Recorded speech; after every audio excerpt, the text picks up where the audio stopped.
When I first started this channel, having no idea what I was doing or who I was going to reach, the first video that I made that gained any kind of real traction was born out of a conversation that I had with my best friend about how the art of animation, while being more embraced and celebrated by the audiences of today, is still looked down upon by several in the industry who hold outdated ideas that the entire medium is just kid stuff. While I would definitely go back to that video and adjust a few things in terms of editing and writing, I think my celebration of the power of animation itself still holds up pretty well. One of the core arguments that I made was that just because something is intended for a younger audience doesn't mean that it can't tackle mature themes and ideas that will resonate with many regardless of age. For many, the ideas presented in a much more accessible medium like children's television will be the first time they're introduced to said ideas. What is not only a colorful, funny, and exciting series with memorable characters who go on a grand journey can be the gateway for the younger generation toward cooperation, love, and acceptance.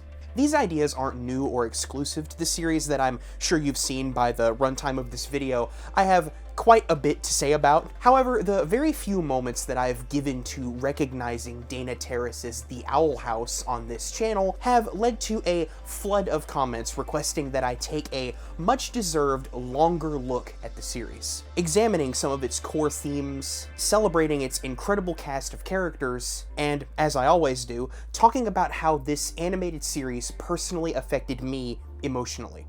I had the pleasure of having seen several episodes of the first 2 seasons of the show and lauded its portrayal of the LGBTQ themes in my video on animation, but I had not yet had the entire Owl House experience until I made my video on animated villains, and received several comments about the show's primary antagonist, alongside several requests, well, actually demands is probably more appropriate, to analyze that character as he fits several of the tenets that I feel make a great animated villain. My interest in binging the entire series from beginning to end was certainly piqued, but it wouldn't happen until I received the much-needed push to boot up Disney+, grab some snacks, and start the whole thing from the beginning with the very same friend that I have discussed nearly all of my videos with. So, keeping in line with the themes of The Owl House, after the show ended and I made up my mind that I wanted to go all in on a video about this amazing series, I knew that I couldn't do it alone.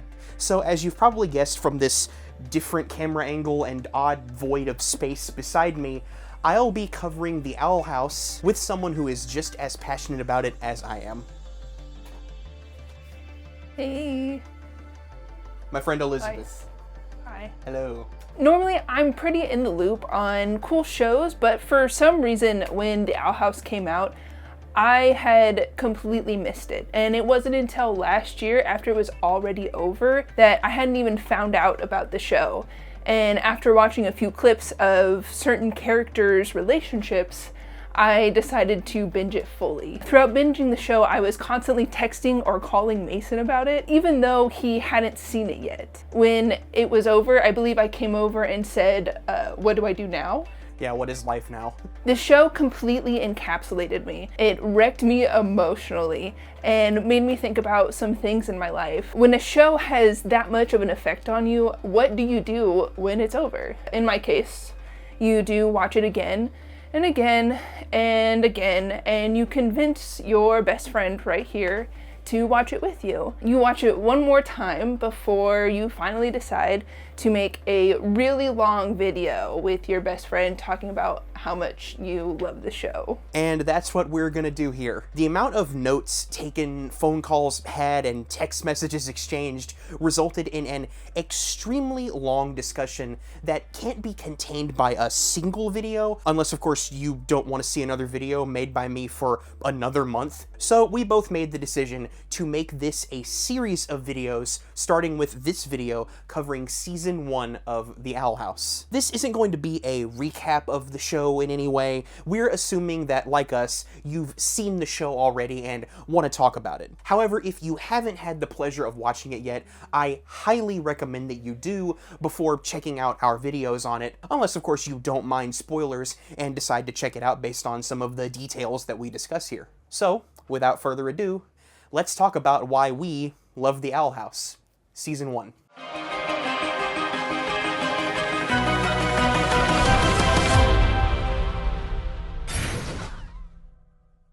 Created by Dana Terrace and originally airing in 2020 on Disney Channel, the Owl House brims with imagination and bounces with the energy of several magical influences that came before it, capturing that feeling of wonder in its target TVY7 demographic, or, if you're a 26-year-old man, resurfacing that sensation that you may have felt was gone from most of the media that exists today. There's a beautiful simplicity to the Owl House in the first few episodes of its inaugural season. As with any show, establishing the universe and character dynamics is their primary goal, and the show succeeds in being almost instantly enjoyable, brimming with a boundless excitement at stepping into a magical world and immediately hitting you with its offbeat yet loving treatment of fantasy tropes and archetypes, all experienced through the eyes of our lovable, geeky main character.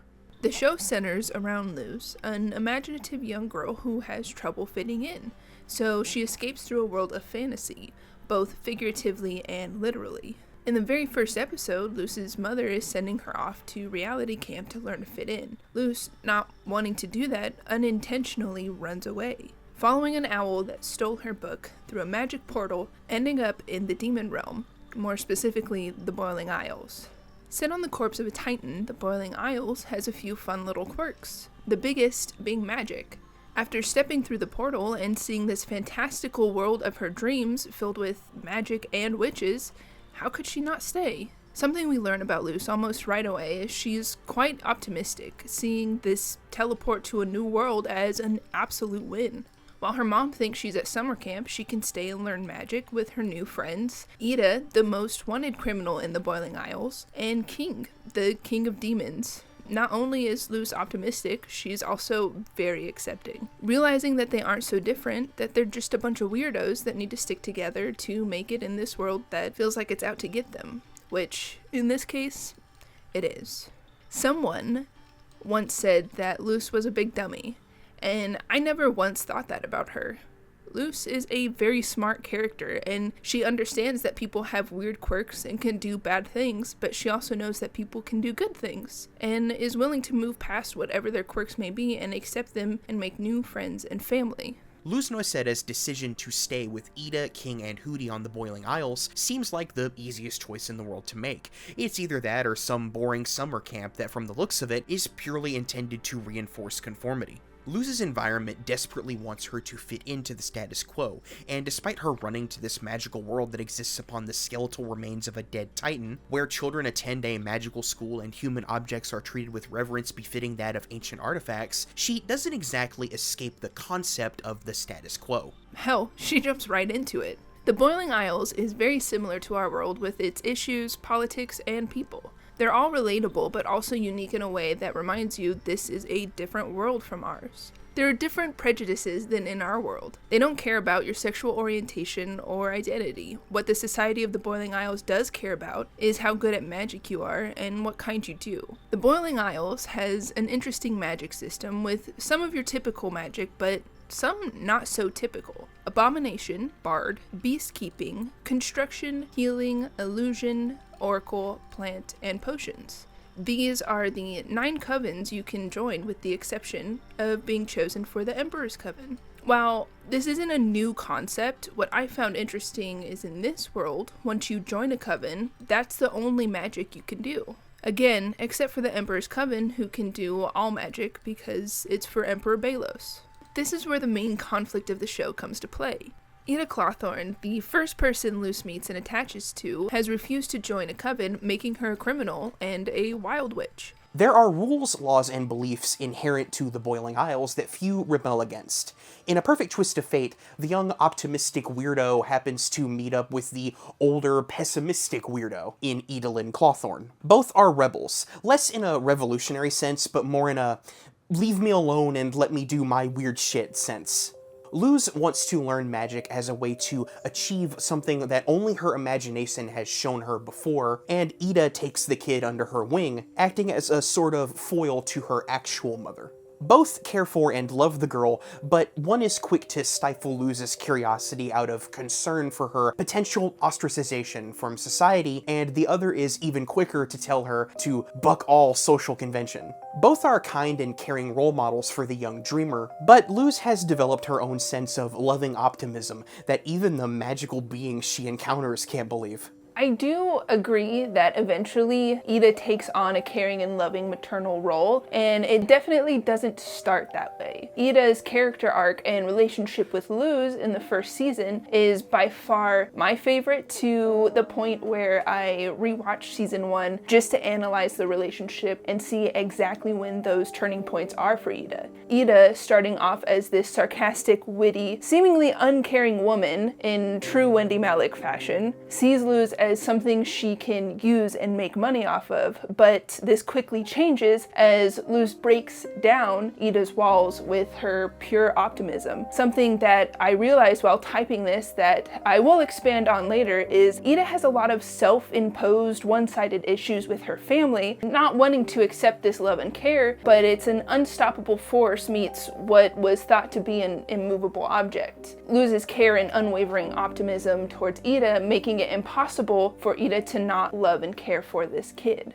Something that I think Eda doesn't realize at first, but does slowly come to terms with over the course of the season, is that Luz is very similar to her in more ways than she'd care to admit. While she developed a worldview that is a tad more pessimistic than the cheery human she's practically adopted, they both exist in this loner headspace. They don't necessarily want to be alone, they both seek acceptance and companionship, but they don't want to gain those things by simply going the easy route and conforming to what everyone else expects. Eda is somewhat jaded and chooses to keep a close group of people at her home that get her, but Luz is way more welcoming. This rubs off on Eda after a while, and soon she's got a whole ton of people running around under her roof that she's reluctant to admit she really enjoys. There's a curious relationship between Eda and the rest of the Isles. Her insistence upon enacting changes on behalf of her new human apprentice was surprising to me, as she is essentially a wanted criminal, yet everyone just seems cool with her. It would be in her best interest to lay low and not draw attention to herself, but Eda has formed a great relationship with just about all of the citizens of the Isles. She doesn't have enemies as much as she does a few annoyed former companions that put up with her because they can't bring themselves to turn her in. This foreshadows a world that is willing to change and see past what those in power simply tell you to believe, but are too afraid to enact that change themselves. It's through the crazy owl lady that we see the best of what this society has to offer at its most unrestrained,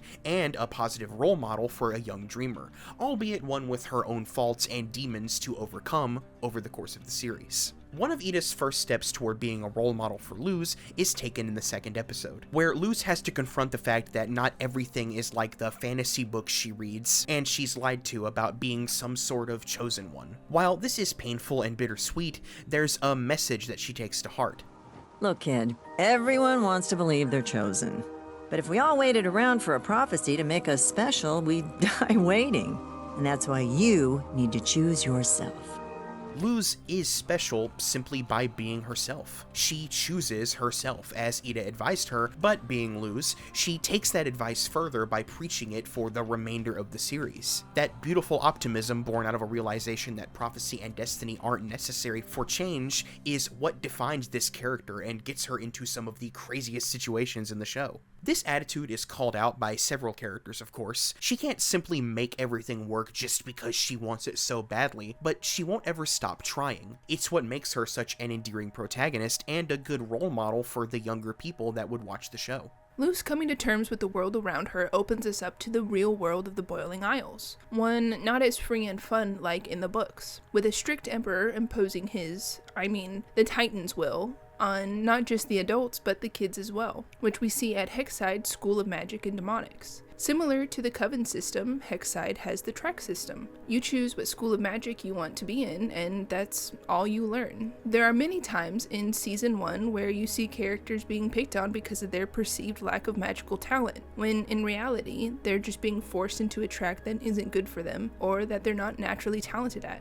Luz, seeing this, decides to step in and help. This is where we meet Willow and Gus, Luz's new best friends. Naturally befriending weirdos and outcasts, there's an immediate connection Luz forms with Willow and Gus because she sees them as no different than she was in her previous reality. They're different, either an eccentric geeking out over stuff others find trivial, or a kind-hearted natural talent being forced inside the box. Willow is very sweet and gentle, but that is far too often mistaken for fragility by the characters around her. She's seen as a screw-up, up, and accepts that about herself before Luz comes along and reminds her of just how gifted she truly is. Willow ends up becoming arguably one of the strongest and most independent characters in the entire series. She sees herself as the connective tissue of her friend group, often choosing to bear the weight of everything upon herself due to her strong leadership skills. Yes, it's a struggle, and we do explore the toll that takes on her in the third season, but that's her nature. Willow is as strong as the earth that she commands around her. That type of magic perfectly fits her. She nurtures, cares for others,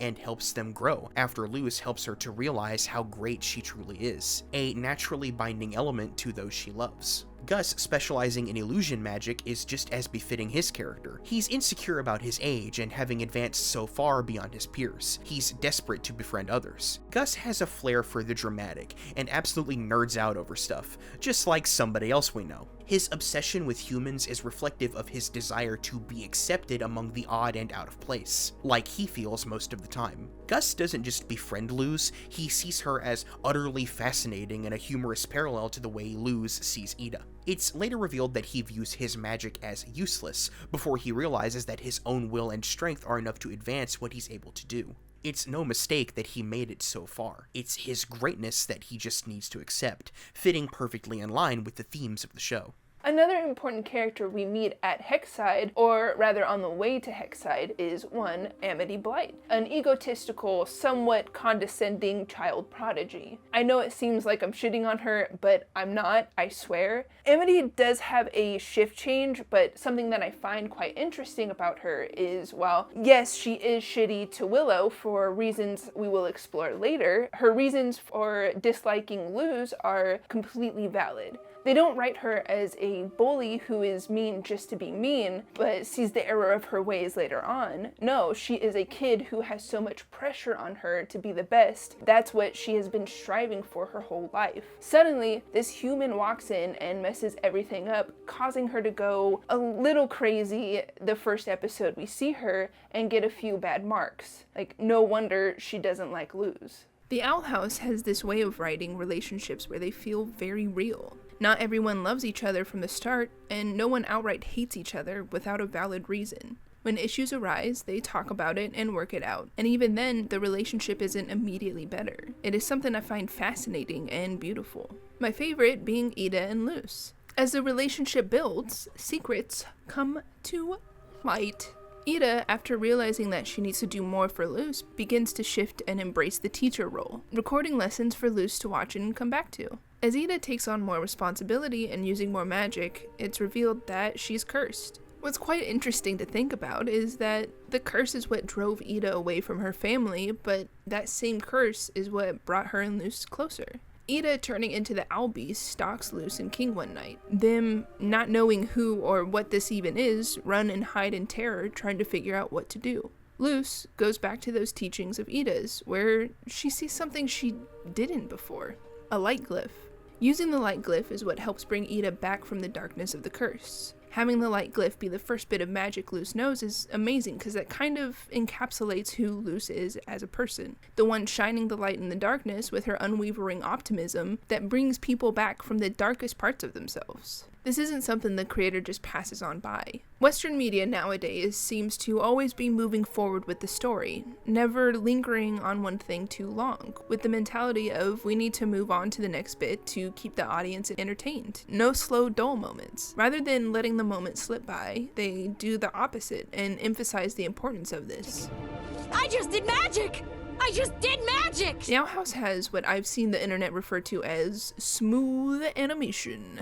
And this is the first time you really notice it in the show. They don't use it for some big action sequence, they use it for the most important thing to Luz: learning magic. Even Eda stares in awe as her student, who has fully accepted that Eda is an owl beast, sits in the corner producing these beautiful orbs of light. I think there's a brilliance to light being the first bit of magic Luz is able to conjure up. In most fantasy, there's a banality to the idea of lighting up an area with a spell or glyph. It's seen as a simple convenience that requires a basic knowledge. Characters often shrug it off or don't call attention to it. Luz is fucking fascinated by it. She surrounds herself with orbs of light because she can do that now. It's the biggest deal in the world to her, and there's a lot to unpack with everyone's reactions to it. For Luz, she mastered something that was thought to be impossible, but that's not what she's thinking about. She's just blown away by the world, no matter how small something within it may be. That's Luz. Eda recognizes that this is the first magic she's ever seen done by a human, but there's something more to it than that as well. This kid has started to change her. Her first magic is that of light. She's the light in the darker aspects of Eda's life. She's cursed, isolated from her family, outcast by the Coven system, and wanted by the Emperor. But this girl doesn't flee from her on sight of her curse,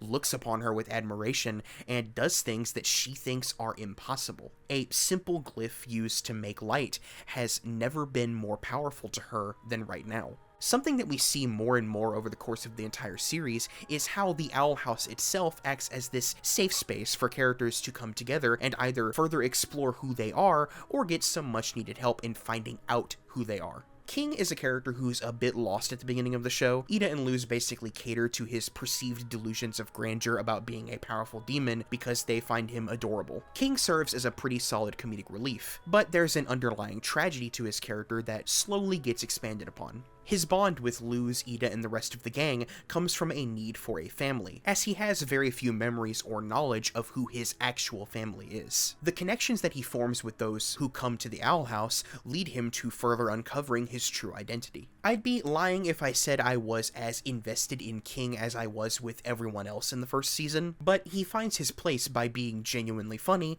and showcasing some really sweet moments with Eda where they get over their bickering for the sake of this human that they both love. Now, we haven't gotten to every character in the Owl House, but Elizabeth and I just want to go ahead and establish that there are 5 total characters who are flawless. 5 characters, and above any and all criticism. These characters cannot be criticized. Right off the bat, Albert. Albert yes. serves as our introduction to the concept of palismans, is the entire reason that Luz even stumbles into the Boiling Isles in the first place, and does literally nothing wrong the entire show. Albert is amazing, and we love him. There's literally an entire episode about how cool Albert is when he fights the Bat Queen. Right, and also Hootie. Hootie is the other perfect character. No.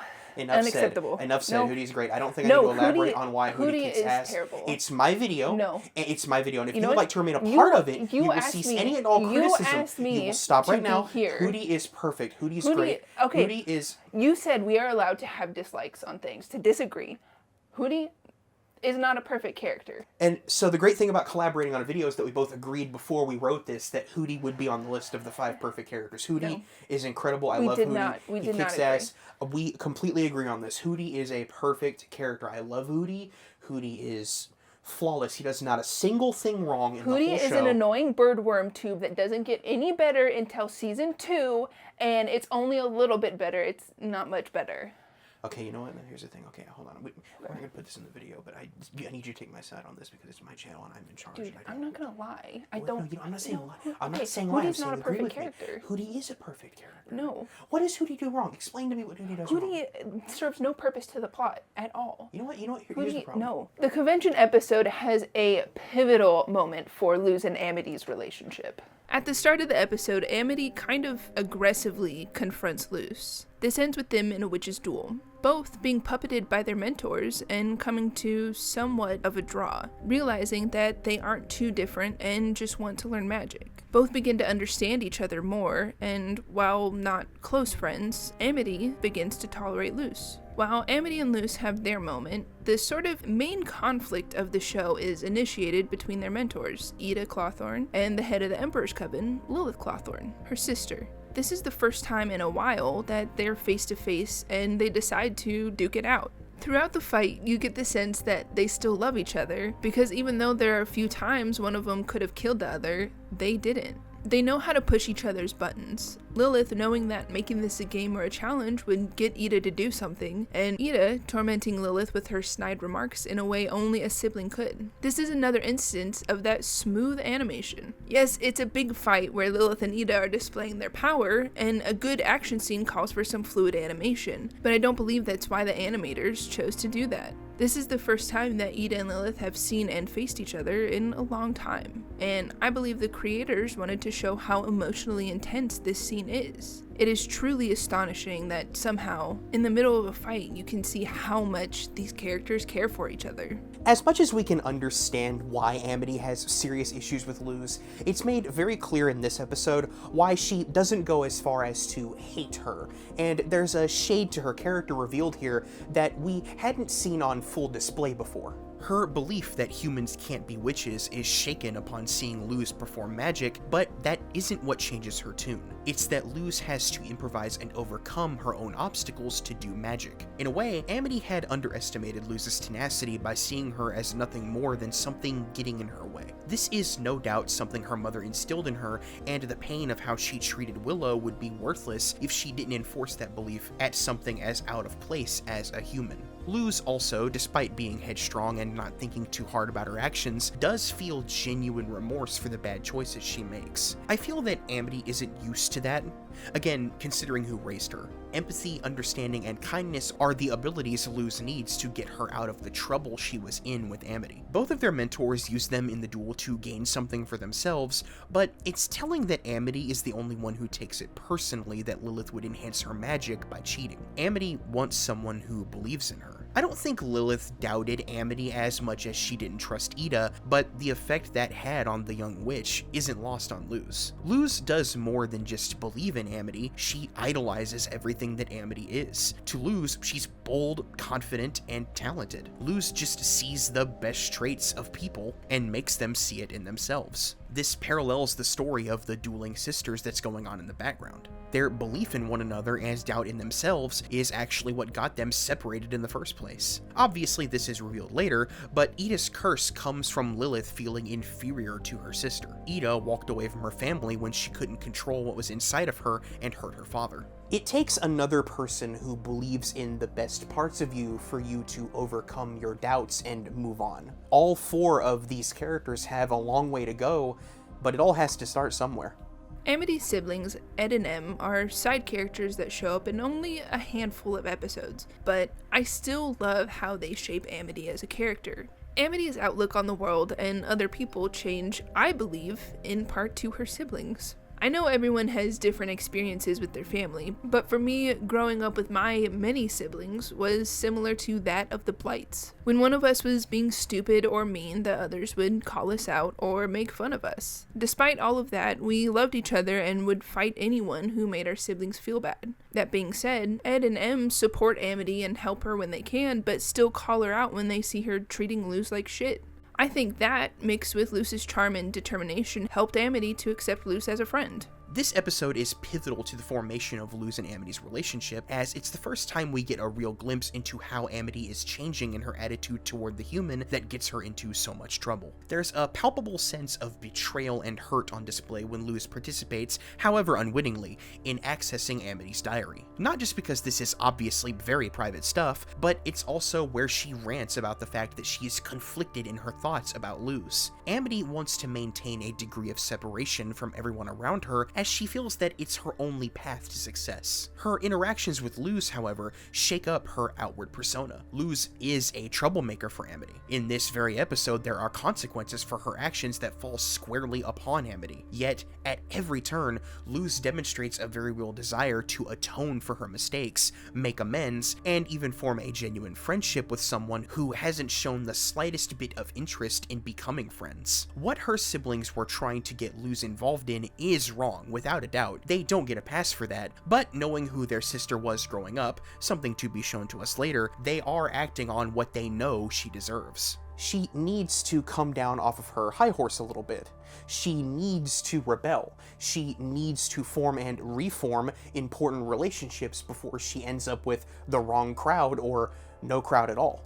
I truly believe that Luz loved Eda from the moment she met her, but the reverse wasn't necessarily true. Seeing Eda go from, this is a human I found that I've made work for me, to this is my kid and I need to be better for her is fantastic. And it happens very subtly up until about halfway through the show. Seeing all the little things Eda says and does leading up to what I believe to be Eda's full turn into this is my kid. Episode 9, Eda, realizing Luz needs more than what she can offer, and even though Luz has been banned from Hexside, Eda still goes there to enroll her, finding out that she has to make up for all her own wrongdoings because Eda herself was a student at Hexside, and that's exactly what she does. Eda, who rarely talks about her past or confronts it, actively chooses to do so Luz can learn more about magic. Eda even goes a step further and helps Luz learn another spell so she can be in a better class. I do think that this is a crucial part of Eda and Luz's relationship.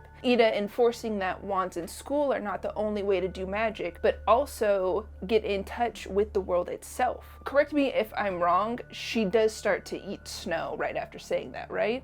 Yeah.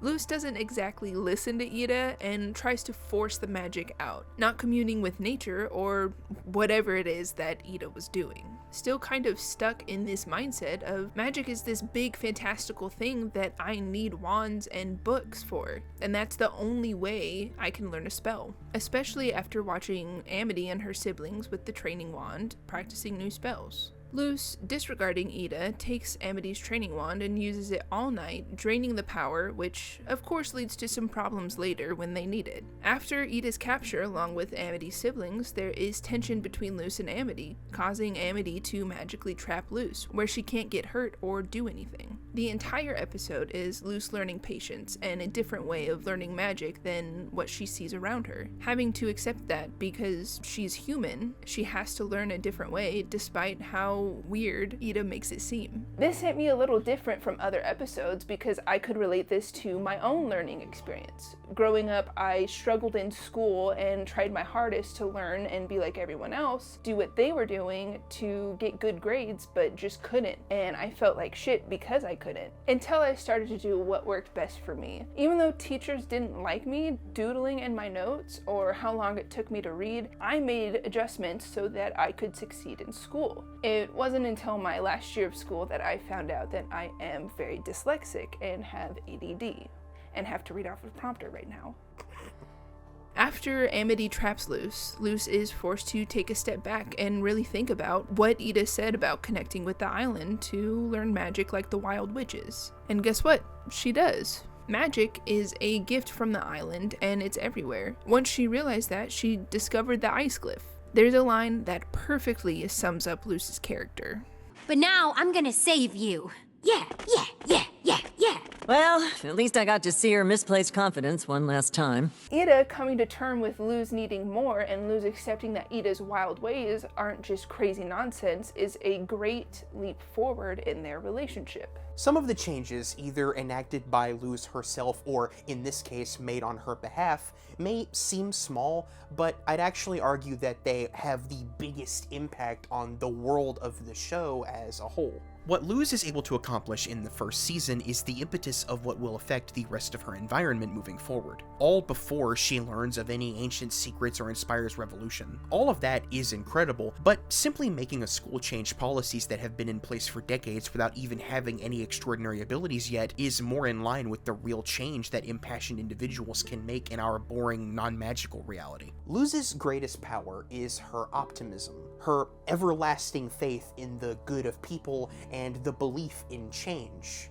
Does more than any spell or potion can. In the small changes she makes for herself as well as the citizens of the Boiling Isles, we can find the seeds that will grow into the massive changes she will make when confronting the oppressive system that restricts the magical world that she now calls home. By convincing Eda of her desire to attend a school that Eda fundamentally disagrees with, ultimately leading her to fight for Luz to attend like an impassioned parent before a school board, we see that Luz has capabilities beyond the light glyph that she's just figured out. She can make a difference. Hexside works brilliantly as a way to introduce us to more of the foundational aspects of this Coven-based magical society, as well as a tribute/parody of Hogwarts and other magical academies in fiction. As someone who has a particular disdain for Quidditch, I really appreciated the way they poked fun at it with Grudgeby, and the Sorting Hat joke made me audibly wheeze with laughter. Oh, I'm so excited! And now I feed! The Choosy Hat! It broke free! I know this isn't much of a revelation, but the Owl House is really fucking funny. Dana Terrace and the writing team have a great sense of both situational humor and referential humor that works without it ever becoming stale. The jokes are at the expense of the characters' decisions that we know they're going to make. By knowing how well they've built up our relationship with these people as an audience, the jokes land so much harder because we understand exactly how someone would react to a certain situation or handle it. A lot of these laughs come from the comical subversion of archetypes that we've come to expect from a lot of fantasy worlds. Principal Bump is probably my favorite example of this. Originally set up as a rigid authoritarian, only to become more of a likable goofball who's just trying to keep things running while still genuinely caring for his students. In the halls of Hexside, much like the rest of the Isles, there's an established hierarchy familiar to everyone who's ever attended any public school. Everyone has their own niche that they stick with, and there are those who rule the school, with Agony being a reluctant but still active member of that group. There's an indication that she and Willow had a connection before it turned sour, but in the episode Understanding Willow, we get a full explanation as to why it did. We learn a lot about both of these characters in this episode. Amity, trying to hide a magical reminder of her relationship with Willow from the world, accidentally burns up all of Willow's memories, causing both her and Luz to have to enter Willow's mind and attempt to fix them. While inside, a picture is painted of both how Willow was perceived as incapable by everyone around her, yet had an untapped strength inside of her in the form of her inner Willow. Amity and Willow had a great friendship that meant a lot to both of them, yet Amity is pressured by her parent to abandon Willow and shun her in order to fit in with everyone else so as not to affect her future. Amity expresses genuine guilt over her decision to leave her best friend behind, and while Willow is receptive to that sorrow, she doesn't outright forgive her immediately, and neither does the show. Amity should have stood her ground against her parents, or at the very least, not given into the bullying of Willow like everyone else. She was young, yes, but these aren't things that are forgiven immediately. They take time, and the Owl House takes that time. The episode's ending is one that I greatly appreciate. It's not an immediate rekindling of a friendship, but there's still hope for these two. That's just a perfect example of the maturity displayed in this show's writing. A lot of the time while watching shows, age doesn't really come across my mind. It's just these characters did this thing, wow, and move on. Whereas with the Owl House, they do things that constantly remind me they are kids. Yeah, they go to school and make silly jokes and are kind of dumb at times, but those moments never hit me like that. Willow and Amity used to be friends and then they weren't, all because Amity's parents, Mom, told her she couldn't be, and Amity accepted it. It wasn't until I thought about that when it clicked. Amity is a kid whose parents, Mom, has pressured her to be the best and not associate with those she, Mom, believed to be less. Yes, Amity should have stuck up for her friend, and she definitely has a lot of guilt because she didn't, but at the same time, it's hard for a literal child to stand up to their parents. Hell, I'm a grown-ass adult, and it's hard for me to do that. Amity and Willow are a little older now, but they're still 13? That's still something very hard to confront and move past, so as most kids do, they avoid it. The beauty of the show is when they do finally confront everything isn't magically better. They still have stuff to work through, but they start to be friends again. The Boiling Isles is this magic fantasy land with a school for magic and demonics, but what I love is some of its more realistic portrayals of school. Where we have prom, Hexside has Grom, which is sort of the same thing. You have a dance, and you have the Grom Queen who has to fight Grometheus, the Fearbringer, an amorphous telepathic shapeshifter confined beneath the school that has enough strength to break out one night a year and shift into your worst fears and take over the world if you don't win. Just like my prom. In all seriousness, this is a great episode that explores further exactly how Luz has been feeling. She feels as though everyone underestimates her, so to prove everyone wrong, she takes on the job of Grom Queen, and in doing so, comes to fully realize her worst fear, upsetting her mom with her choice to stay in the demon realm. The series handles this guilt that Luz feels for leaving her world behind and, by extension, lying to her mom about where she's been very well. We get hints at how she feels in previous episodes, where she writes out text messages to her mother that talk of her time at the summer camp that she skipped out on. Despite her brief interaction on screen in the first episode, we get a clear picture of just how much Luz loves her mom, along with just how close they are to one another. Sometimes our greatest fears aren't even known to us. We repress the things that bother us and replace them with things we can directly deal with or run away from, like the things Luz actually trains to fight against during Grom. This isn't the last time we'll visit this theme during the series, but this episode communicates that it's not okay to push away your problems, and that if you let something build up, it'll eventually come out in a violent, unexpected way that you aren't prepared for. Of course, you can work through these problems with very special people.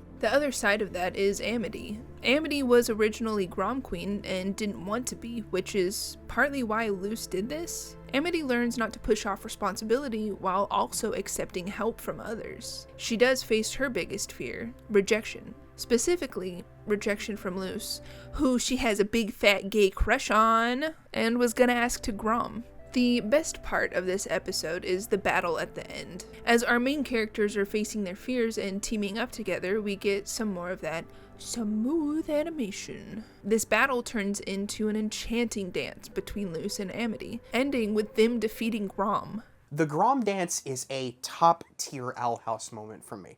Not only is it gorgeously animated, beautifully scored, and a major step toward the relationship that these two characters will eventually form, but it's also perfectly in line with the messages of the show. By coming together at this moment, Amity and Luz have become something stronger, more confident. They manage to defeat a manifestation of their fears, but there's still a road before them that leads to confronting their actual fears. Rejection from those that Amity loves, and the confrontation with Luz's mom. It's so well paced and gives us a taste of what these characters can overcome as a pair. That pairing becomes an entire team in the following episode, Wing It Like Witches, where in order to stop the constant bullying of Willow by the school's star athlete Basha, Luz challenges her to a game of Grudgeby. It's here that Luz's constant optimism is explored as a bit of a flaw at times, because she gets her friends into something that they aren't really ready for. Granted, it's for the right reasons, but her belief in simply wanting something so bad that she believes she'll get it just from that, and pushing people, is called into question.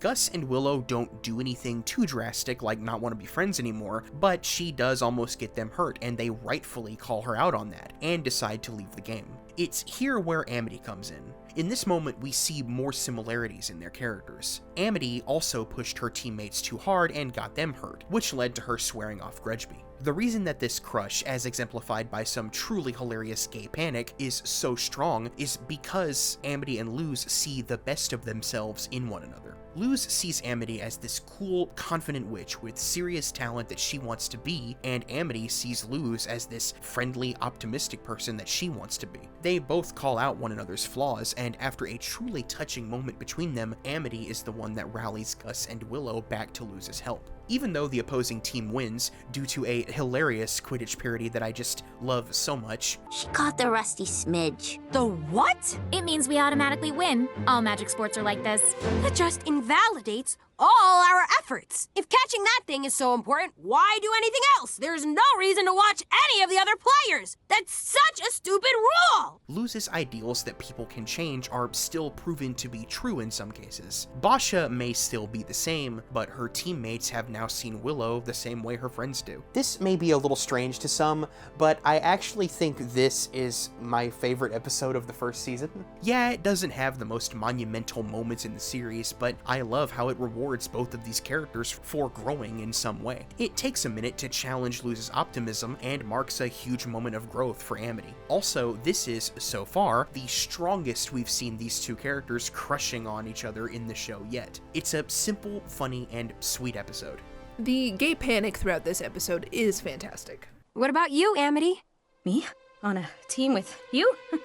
Running around in cute uniforms? Sweating? I gotta go! All right, Mason, Yeah? you gotta go.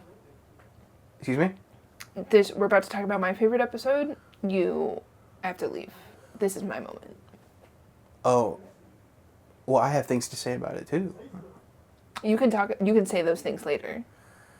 It's my favorite episode. I want to talk about. Okay, well, a lot of this is like voiceover. Why do I have to leave if a lot of this is voiceover? I mean, I don't have to necessarily. I can just be quiet while you talk. It's gonna harsh my vibes. Like. Yeah, I mean, I have things to say though. Just go. It's just gonna just go. Come on. I don't want to go. I mean, I don't have to get up and leave. Mason, please, come on. Okay, I don't get why I have to leave for you to talk about one episode. I just don't understand. Like, why that's such a, My favorite episode of the entire show is Agony of a Witch. It's probably my favorite episode of any show because I do believe that it is perfect. Not a single scene is wasted. They set up something that pays off later in the episode. And we get so much character growth and reveals to both Lilith and Belos. The only way for me to really talk about this is to go scene by scene. The episode starts with a distant view of the Emperor's castle. Fires roaring, flags waving, and guards transporting prisoners. This gives a sense of the castle. No matter what is going on, this is how the castle will always be.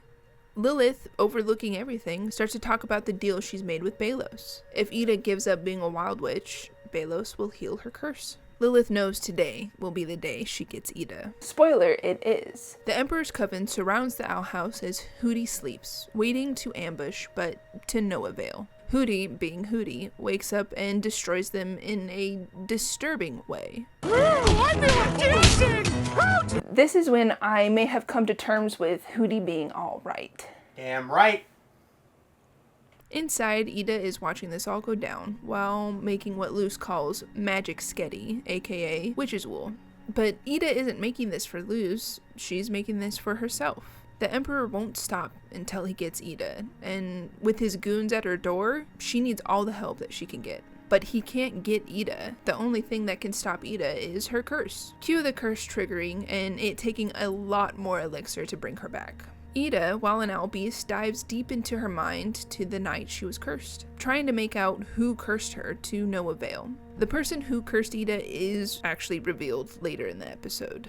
When she comes back, Luz realizes that Eda has been lying about her curse being fine, because even after all the elixirs, Eda's gem is still dark, indicating that the curse is stronger than ever, and if the curse takes over, Eda will be an owl beast forever.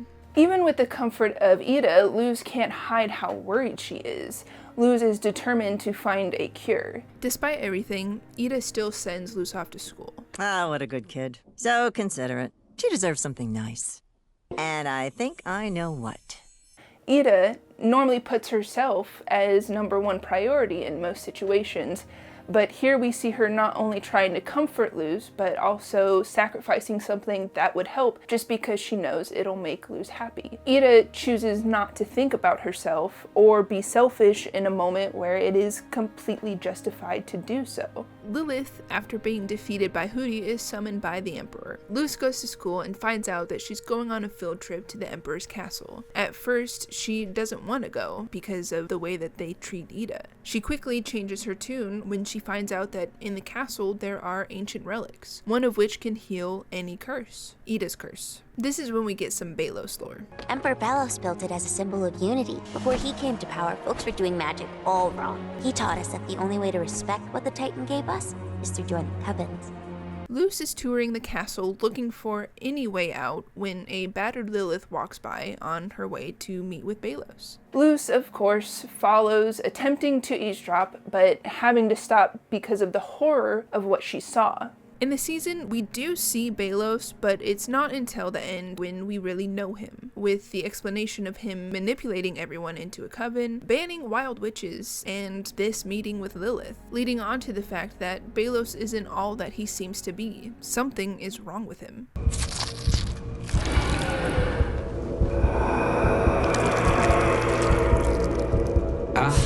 That's better. The Emperor gives Lilith an ultimatum. Turn in Eda by the end of the day and he will heal her, or Lilith will be banished. This is a rather intense scene, and something I find interesting is this is the first time we experience death in the show. And with this, we learn a lot about each of our characters. Luz is unable to physically watch and had to leave. Lilith is not phased but also not looking. And Belos, who killed this palisman with no remorse, as if he does it all the time, because he does. This being an intense scene, we have to break it up with some lightheartedness. Cut to King sleeping on the couch, and Eda knitting something, and a very dumb joke being made, but it makes me laugh every time. Cape? I thought you were making cake! You thought I was knitting a cake? Eda and King admit how much Luz has changed things around the house, and how much she has grown in her time there. Luz, Willow, and Gus sneak away from the tour to go look at the ancient relics. As they are testing them out, they get stuck in the room by what we can assume is Belos. Having to use some magic force to break down the door captures the attention of Lilith, who, in that moment, figured out something very important about her sister. Eda, who seems to have no care or attachments to anyone, actually has one. Luz. The kids try to fight off Lilith as she captures Luz, but of course they are no match for Lilith. And not only is Luz captured, but the relic that can heal Eda has been destroyed. Hootie notifies Eda that someone's coming to the house. Eda and King get very excited to see Luz and show her her gifts, only to be met with a sad and scared Willow and Gus, accompanied by Lilith's palisman. With no hesitation, Eda shows up full force, magic illuminating her, sending Lilith's palisman deep into the wall, nearly decapitating her. Not even allowing her to finish a sentence, Eda starts shooting magic bolts, raining down on Lilith. Thus begins a fantastic battle between sisters. Eda demands to know where Luz is. Lilith brings Luz out in a magic bubble, trying to convince Eda to join the Emperor's Coven. Eda, not giving in, unwilling to be controlled, unleashes her full might. Sick fight continues. This, as an action sequence, 100% deserves the smooth animation we love, but as stated before, the Owl House tends to go full send on emotional moments rather than action moments. But in this case, it's both. We've already established that these sisters, though on opposing sides, don't want to kill each other. Lilith is doing all this to heal Eda. Eda could easily kill with how much power she is unleashing, but instead she just wants Luz back. That's all she cares about, because she is sending everything she has while also protecting Luz. Eda talks about how much of a coward Lilith is, claims Lilith is pathetic, hiding behind Belos, and can't defeat Eda even though she's cursed. All the while, Luz breaks free from her magic bubble. And then the moment my heart broke. I am better than you! Then why were you so easy to curse? The line delivery of that one sentence, the anger and rage followed by immediate regret, and it's so soft, but I can heal you. Flashback to the night Eda was cursed. That shadowy figure walking into Eda's bedroom is revealed to be Lilith, her sister, the one who cursed her. Eda, hurt and not hearing Lilith out for even a second, goes for the attack with no regards for herself. Luz tries to get Eda to stop because the curse is taking over, and Lilith, now knowing Eda's weakness, sends Luz over the edge of the bridge they're on. Eda uses the last of her magic to save Luz. Eda, being consumed by her curse, says, "Alright, kid, listen to me. I'm going away, and I don't know if I can bounce back this time. Watch over King. Remember to feed Hootie. And Luz, thank you for being in my life." That shit wrecked me. Eda changes from this cold-shouldered woman to someone who cares for and would die for her kid.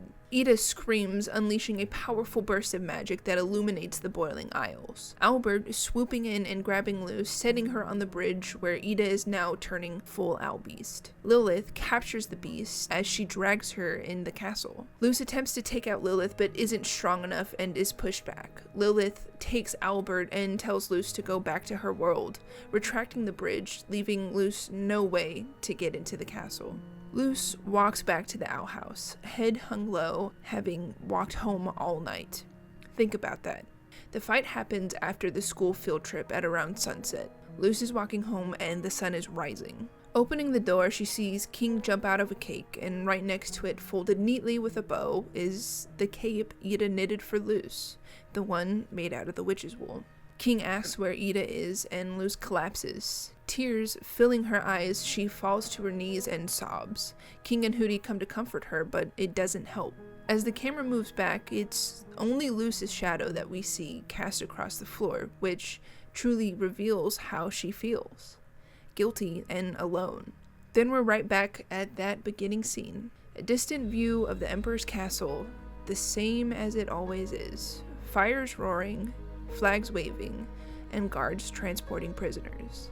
And you just sit with the weight of everything that just happened. Processing. The last 30 seconds feels like an eternity.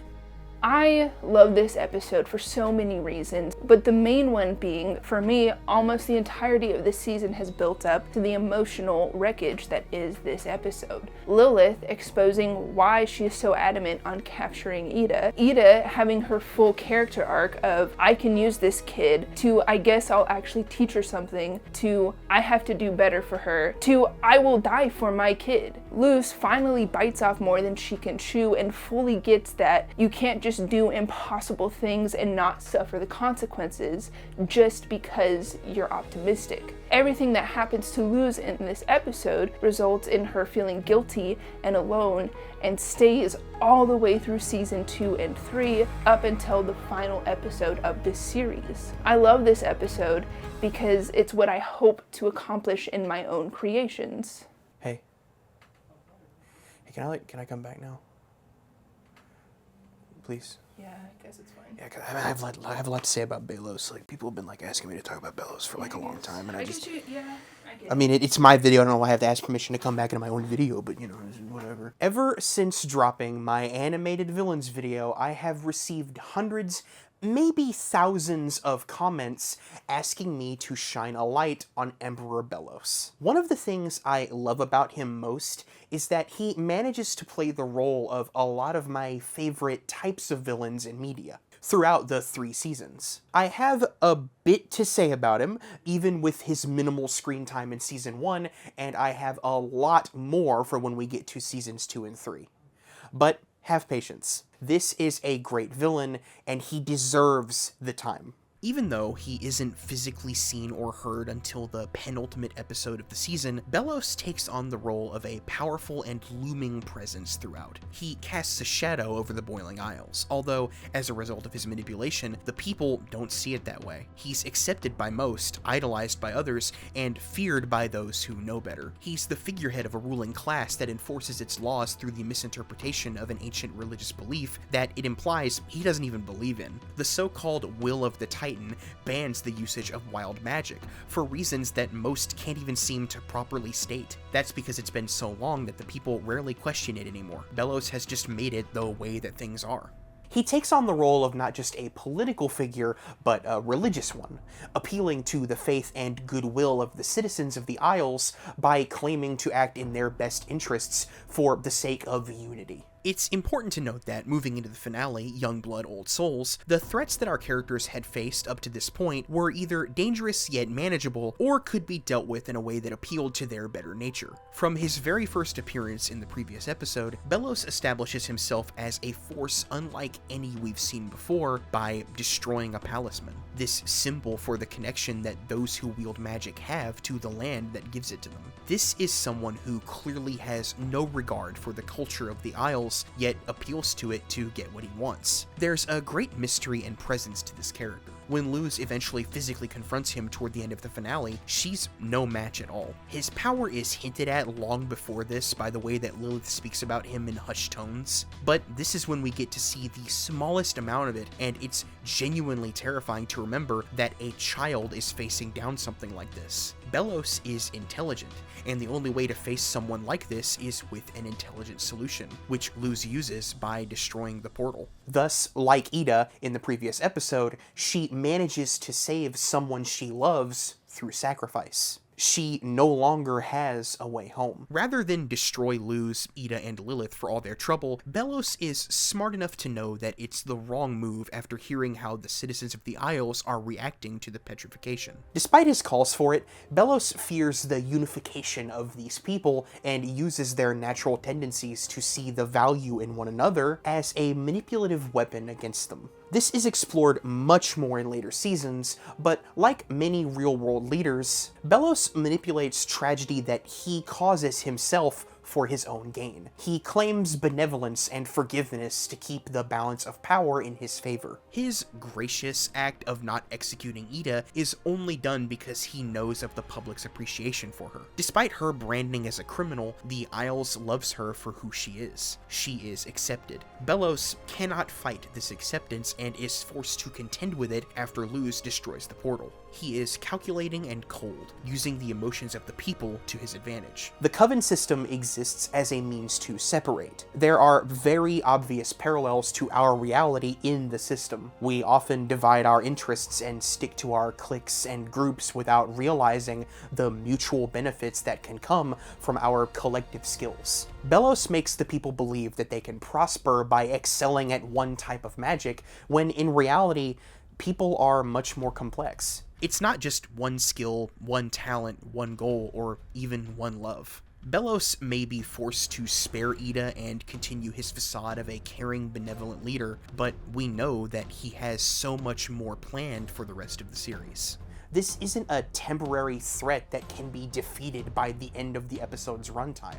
Belos and his ideals are a looming, ever-present force that will only grow more sinister in the next season, and I can't wait to come back and revisit him when we get there, because I believe he's at his absolute best in Season 2.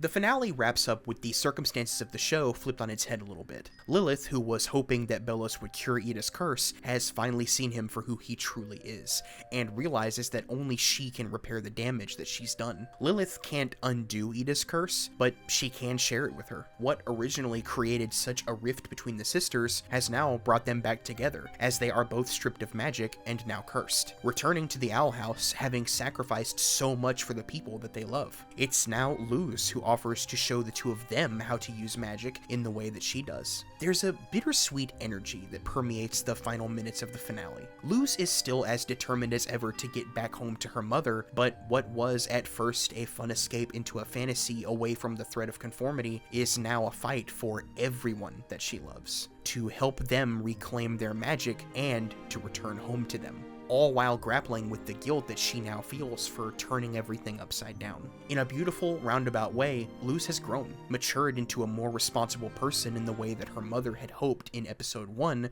by leaving home, all without giving up who she wants to be. Man, we've been talking for a minute. A lot of it scripted, a lot of it all written out. I think, just a little bit here, we wanted to just kind of go off the cuff for a few minutes. Yeah. And talk about things that we like in the show, some jokes that we thought were funny, some moments that we enjoyed that don't really fit into our, carefully crafted structure that we've done here so far. Something I think that is someone that I think is interesting that I wish could have been explored a little bit more is the Bat Queen. Yeah, the Bat Queen that guards the palismans in the forest. What was it? She just dropped her kids off with Eda. Yeah. She just said, "Here you go. Raise my kids." Yeah. And then the protection of Albert, and we find out that she herself was a palisman for a giant. I know that we get more of her in season 2, but I think it's just like an episode. Yeah. But I genuinely love her character. That's a really good thing about the show, is that it'll set up a character that you think is going to make like one appearance. Like the Bat Queen, I thought was going to be like a one-off, like a silly joke of like raise these kids. Yeah. But it came back later as a fully fledged story, and there's more to the character than just that. And they do that with a lot of side like joke characters as well. There's what's the name of the Dana Terrace's character, the big nose? Tanella Nosa. Tanella Nosa. Yeah, she makes frequent appeareries throughout the show, and I think in season 2 she even gets like a bigger story. There's like a whole episode that revolves around like a group of characters with her. Because she's in the first episode of season 1. Yeah. She's the one that's like conspiracy theory. Yeah, she's really big into conspiracy theories. The world is a simulation! We're but playthings for a higher being! Yeah. And then like she is in the background of almost every episode from then on. The jokes in the show land the hardest for me. When the show is truly funny, it's when the characters do something you absolutely know they're going to do. You put them in a situation, you know exactly how Eda's going to react to something. You know exactly how Hootie or King or Luz or even Willow, Gus, and Amity are going to react to something. Like, there's, this interesting thing where Gus, as a character, makes me laugh because Gus is the opposite of Luz. Luz comes to this magical world and is like, oh my gosh, look at all these magical things. And she puts on it's a traffic cone on her head and all this other, thinking it's like witch stuff. That joke got me so hard. And then the flip of that is he's like amazed by human artifacts, which are just average things that we have. And that's one of the great things about the humor of the show is it's all based on how people react to things and how the characters, you get to know the characters so much that you can see the joke coming from a mile away and it still manages to get you. Going back to the traffic cone one, that's like episode 2 and it cracked me up immediately. Like Eda being like wearing the dirtiest traffic cone I've ever seen. Like, also, you're wrapped in a bathrobe and wearing the dirtiest traffic cone I've ever seen. What's great about, this is something that you've loved about Eda, you told me that since episode 1, this is like your favorite thing about Eda in the whole show, is that Eda just doesn't have a gold tooth, she screws it in. Yeah, she screws in a gold tooth every single day. It's not something that she magically obtained or is like part of her character, it's just something she does that she thinks looks cool. Yeah, Eda is who I aspire to be. Before we even watch this show, I have constantly told Mason that my dream is to be like a witch that lives in the woods on their own, doing weird shit, wearing weird clothes. And seeing Eda throughout the entirety of the Owl House, that is truly what I aspire to be, 100%. I aspire to be Hootie. The bane of my existence. It's working.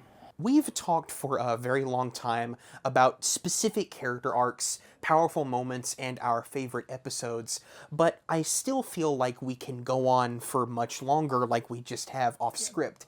There's just so much that the Owl House has to offer in only its first season that even with all the time we've already devoted to it here, I still feel like we're just scratching the surface. So if you'll permit me, I'm just gonna get a few more things that I'd like to say that I wrote off my chest before we close the portal, see what I did there, on season 1.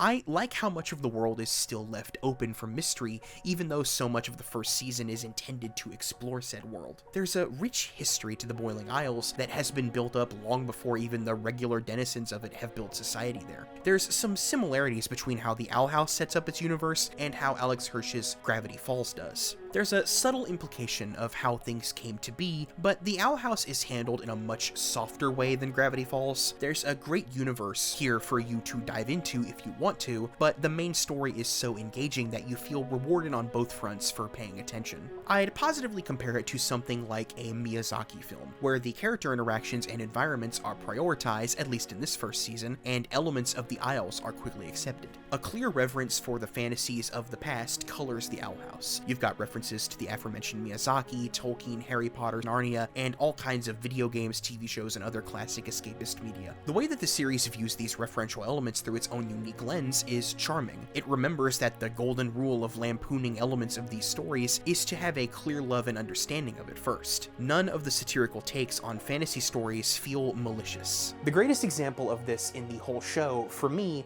is the episode where King becomes a famous writer by using Luz's work, and is forced to meet demands of a fan base that, while rapidly celebrating his work, will also throw him under the bus just as quickly as they praise him.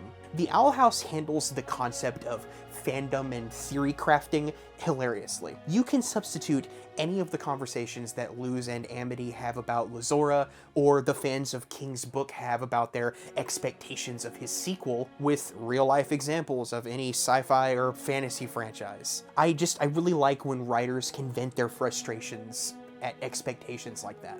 Can't wait for the sequel. If it's disappointing in any way, I will spend every day of my life trashing it. I feel the first season works insanely well as an episodic introduction to a fantastical world, truly becoming great when the story gets more serialized toward the finale. Even the weakest episodes still have a great deal of entertainment value. These characters become so strong that just watching them cook dinner, attend school, go to Grom, play Grudgeby, or peddle human items can be captivating if they grow even a little during the experience. Some of the lessons in these isolated episodes can be pretty basic and surface level, but they make up for it with some comedic elements that are strong enough to pull it through. The biggest issues that I have with it mostly lie within the characters that receive little attention or depth. King is underutilized here beyond comedic relief, but has some sweet moments that endear us to him and lay the groundwork for his development that will occur in the later seasons. Hootie works as a character that doesn't necessarily need a ton of work in that department. He's just funny, and that's fine. I did it! Oh hey, look at the boat! Aw, just an old leaf. Well, that's good too! The students at Hexside that aren't main characters don't do much for me beyond just being typical stereotypes of students, and I think the show does slow down a tiny bit with some episodes that focus entirely on Hexside and have no bearing on the Owl House itself. My least favorite episode is probably the body swap episode. It has a funny concept, but it just boils down to situational humor that doesn't advance anybody in any meaningful way. Despite what others think, I do believe the body swap episode is an important episode to have. The entire point of the episode is to help build up the main relationships of the show, Eda, King, and Luz. This episode shifts what they think of each other and understand exactly what the others go through. Yes, King's stuff about being cute is a little silly, but we need more King in this season to properly build up what's to come in season 2. And if it weren't for this episode, Luz wouldn't fully grasp how bad Eda's situation really is. I know without this episode, the show would be seemingly unaffected, but I think it's a defining moment for Luz, understanding that the world is more messed up than she thinks. The performances from the voice cast are something that I feel I need to touch on. I don't think there's a single weak link here, and that's saying something. I have an issue with characters that are supposed to be children that sound like people in their 30s, and the way that the show combats that issue is by having actors that have the proper energy of such young people. I just buy that Luz would sound like that because Sarah Nicole Robles injects so much life into her. Wendy Malick was born to play Eda, yet she doesn't just default into another Malick character. She brings layers to this, and there's some real pain in her voice in the hardest moments of the season. We all know that Mae Whitman is gonna knock it out of the park, so it's no shocker that she is able to perfectly capture so much of Amity's conflict in her line delivery. Gus is actually played by an age-appropriate actor, which enhances the effect that he's advanced far beyond his age as a witch, also adding to the feeling that these characters are aging throughout the series as we hear the actor's voice change as he gets older. Tati Gabrielle makes Willow sound just as sweet as she looks, while also nailing down her slowly growing confidence. While Belos doesn't get a ton of screen time in this season, Matthew Rhys brings the appropriate sliminess to him, with just enough posh arrogance to make you hate the guy, while also understanding why so many love him. And of course, Alex Hirsch is great as Hootie and King, with Hootie being the most not Hirsch-like voice he's done.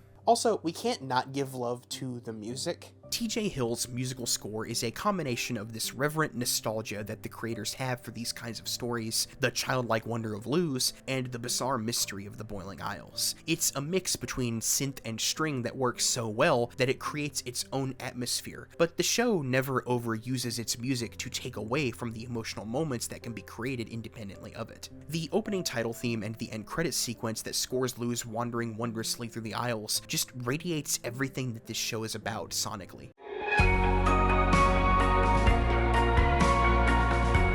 This combination of music and visuals is what gives the Owl House its style, and that style is entirely built around feeling. Animation is something I've been studying for about a year now, trying to figure out how to do it. So on one of my mini watch-throughs of the Owl House, I was just focusing on the animation itself. I've gushed about it a million times already in this video, but that smooth animation. I'm gonna get a little teachy right now, so bear with me. Typical animation is done at 24 frames per second, with one drawing taking up 2 frames. To my understanding, that's how this show was made. Now, this is freaking hard. I have been working on an animation for 4 months and have maybe 30 seconds. Granted, this is my first time doing animation and I do have a full-time job, but still, it's hard.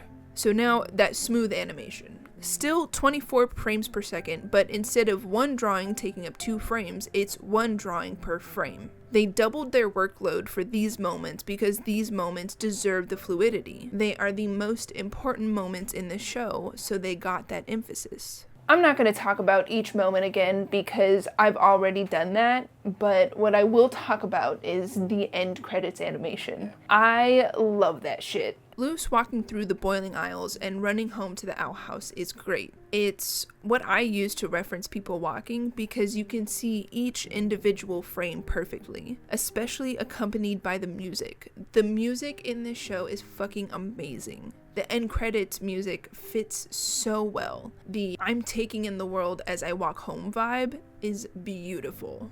There's a surprising amount of restraint to the show. When a moment needs to breathe, it lets it happen. There's a distinct choice made by the creators of when they let the animation speak for itself. Beautifully written dialogue, emotional voice acting, and a great musical score all act to enhance the incredible animation on display here. The series already has a great art style that's worthy of celebration, but there are those aforementioned sequences that go that extra level beyond. Obviously, an action sequence would be the best place for the animators to stretch their creative muscles and show off what they can do, but the smooth moments come from when a character experiences an overpowering emotion that calls for that next level dedication. Luz learning her first real bit of magic, the dance during Grom, the battles between Eda and Lilith all have an emotional core that bursts through each carefully drawn moment. Motivation for these sequences come from deep down within these characters, showcasing the magic as these gorgeous explosions of emotion ranging from giddy excitement to devastating pain,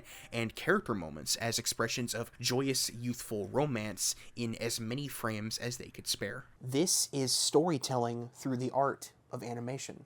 The overall theme that ties the entire show together is acceptance and coming together to celebrate what makes one different and stand out. The events that transpire in each episode of the first season reflect the messages that Dana Terrace and the staff want to get across in either simple or grandiose ways. Whether that be two characters writing fanfiction together or the group entering the Emperor's domain to steal a cure for Eda and her affliction, the strength in unity is reinforced constantly, with the great irony being that the day of unity looming over the horizon is merely a ploy by Belos to destroy the magical society that he holds responsible for the tragedies in his own life. The seeds of Belos' plan is planted in the final episodes of Season 1 and truly grows in Season 2, but it's made clear by his decision to not execute Eda that Belos does fear the concept of the people of the Isles truly unifying. As we've seen countless times in the best moments of this series so far, these people are at their strongest when they embrace who they are and accept one another, forming powerful, lasting relationships. Naturally, that leads into the expertly crafted relationship of Luz and Amity. There's an undeniable level of careful craftsmanship that went into these characters falling in love. They both fall for one another as real people do when they peel back the superficial surface-level observations that they've made of one another and seek the complexities that make them make the choices that they do. Amity has been molded by the overbearing world that she's been brought up in. Her mother demands perfection from her and has implanted this idea in her that interacting with those of lower ability and status will harm her future. She believes she has no autonomy, and that the only way she'll be welcomed is by taking part in the social hierarchy that she's been told is essential. It all starts in school. By joining the most popular crowd and abandoning Willow as a friend, we see Amity at first the way that Luz and everybody else does. She's a bully, but there's something more to her.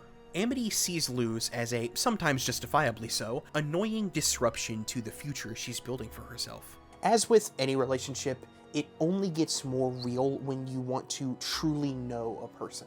To know someone, you have to accept them for everything that they are. It's easy for both of them to dismiss the other as an obstacle or rival, but neither do. Amity tries her best to resume the status quo, but can't help but be swept up by Luz's optimism.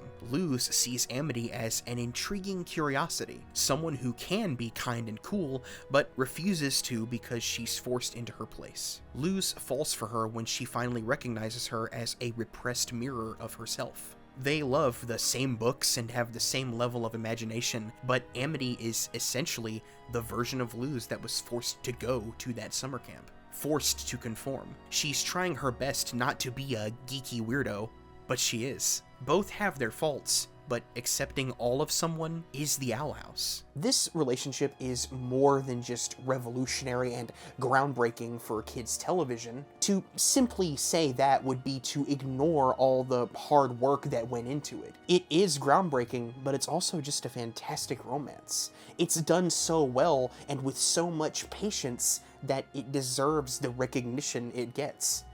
It's fucking perfect. Absolutely. Season 1 is my favorite season. Almost everything I've had to say about it, I have realized isn't necessarily emotional attachment, but about how spectacular the writing is. Not to say I don't have any emotional attachments, I for sure do, but I've realized most of my praise is about the writing itself. With most shows, the first season is one of two things: incredibly boring, or balls to the wall and having to up the ante in later seasons, making it crazy. With the Owl House, it was perfect. At least for me it was. The soft world building of the Boiling Isles that we see alongside our main characters' interactions. The characters find their place in the world before major plot points happen, while still dropping enough plot nuggets to keep us engaged throughout each episode. Season 1 inspires me and pushes me to be a better storyteller. Seeing how much thought and detail went into a show, knowing that these small things wouldn't have a big payoff until 20 episodes later is mind-blowing. Over the last few years, I've come up with so many story ideas, but never did anything with them because 1, I wasn't sure how, and 2, I didn't think that they were good or fleshed out enough. And after watching just season 1 of The Owl House, I realized that I wasn't wrong. And though that sounds like a devastating realization, that's not how I saw it. The creators fully thought through this show so that everything, the small world building elements, the character development, even some short throwaway lines of dialogue come back at the end of the season or the next season or even the last season. And it's so soft and subtle and real and genuine that once that connection happens, it rips your heart out in the best way. And every time I come back and watch it, those same scenes get me again and again. And as I, Elizabeth, go through different things in life, new connections with this show are being made as there are different scenes I can connect with. And yes, the entire show is great. And season 2 and 3 have some absolutely heartbreaking and warming scenes.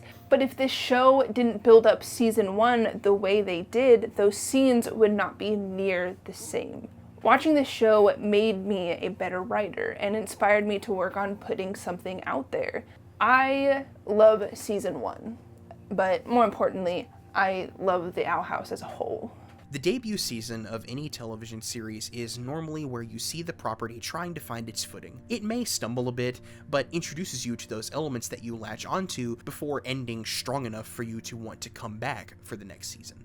This is not how I see the first season of The Owl House. Dana Terrace, along with all of the other talented creators behind this series, clearly had an understanding of not only what they wanted this world and these characters to be, but also where they wanted these elements to go. It's impressive just how quickly I fell in love with the series myself. The only thing this season really suffers from is a few weak episodes and characters that need another season to truly grow. Considering the first seasons of some of my favorite TV shows of all time having way more flaws than this, it's insanely impressive what they were able to accomplish here. This is a fantastic season of television, and it only gets better from here, which is insane.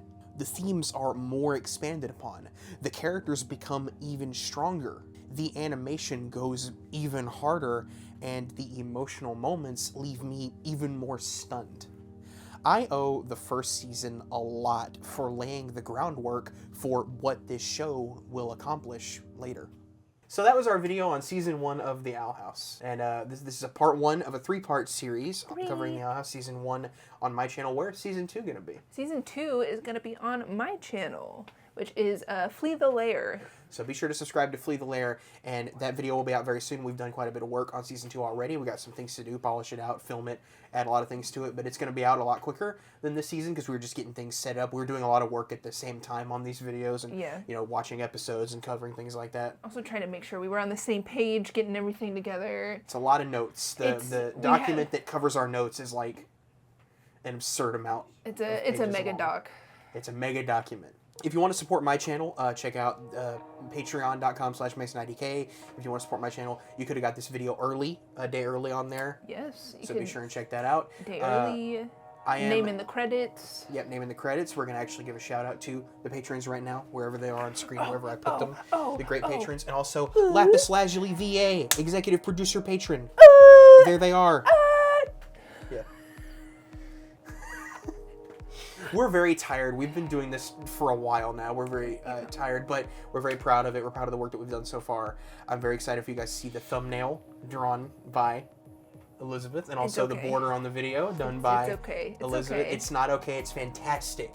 It's fantastic. And I'm going to just censor any words that you say negative about your artwork. They're going to go boop. They're going to be beeped. I'm going to censor them. Then they're going to think I'm saying something terrible. Good. If you want to follow socials, I have a Twitter and Instagram and a TikTok. All of those are at IDEK Mason0 for all those. If you want to follow me on those to get updates on what I'm working on. Also, I post on the community page as well, things that I'm working on. And again, be sure to check out Flee the Lair, Elizabeth's channel. Subscribe to there so you can get notified when the second part of this comes out. The third one will be back on my channel. I bumped the mic. The third one will be back on my channel. The third one will be back on Mason's channel. Now you're bumping the mic because I did it on accident. You're gonna do it on purpose. Anyway, thank you guys so much for watching and supporting the channel like you always do. This is a huge passion project for the both of us. I'm very excited to finally have it out there and have it shot and ready for you guys to see it. I hope you like it. Let me know in the comments, let both of us know in the comments what you feel about Season 1. What's your favorite episode of Season 1, least favorite character in the show? What are you looking forward to talk about most in Season 2 and 3? I know I got a lot of things I want to talk about in Season 2 and 3. My favorite character shows up in Season 2, so I'm ready. I'm ready for that. One of my favorite characters shows up in Season 2 as well. Oh, yeah. Anyway, thank you guys so much for watching. Have a great day wherever you are. Happy Pride Month, by the way. Happy Pride, everybody. Happy Pride Month. Yep. And thank you guys for checking it out. Bye. Bye-bye.